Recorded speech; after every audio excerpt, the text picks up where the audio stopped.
त्यामुळे नारायण राणेंमुळे गोपीनाथ मुंडेंचं मुख्यमंत्रीपद हुकलेलं। 1999 सालच्या विधानसभा निवडणुकीत मुख्यमंत्री नेमण्यात खूप वेळ गेला होता, तर नारायण राणेंमुळे गोपीनाथ मुंडेंचं मुख्यमंत्री पदही हुकलं होतं। चला तर मग राणेंमुळे मुंडे मुख्यमंत्री का होऊ शकले नाहीत याबाबत आता मी तुम्हाला सांगणार आहे। गोपीनाथ मुंडे हे मुख्यमंत्री न होण्याला नारायण राणे जबाबदार होते, कारण 1999 ला शिवसेना भाजप या दोन्ही पक्षांची सरकार स्थापन करण्याची तयारी झालेली। त्यानंतर भाजप नेते गोपीनाथ मुंडेंनी शिवसेना पक्षप्रमुख बाळासाहेब ठाकरेंकडे मुख्यमंत्री होण्याची इच्छा व्यक्त केली होती। यावर बाळासाहेबांनी नारायण राणेंना त्यांचं मत विचारलं।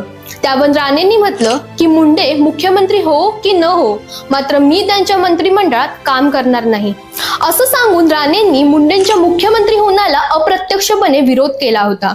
अशा प्रकारे राणेंमुळे मुंडे मुख्यमंत्री होऊ शकले नाहीत। यावर तुम्ही काय प्रतिक्रिया द्याल हे आम्हाला कमेंटमध्ये नक्की सांगा। आणि हो, राजकीय नेत्यांबाबत सर्व काही जाणून घ्यायचंय तर आमच्या इंडिया लीडर या इंस्टाग्राम पेजला नक्की फॉलो करा।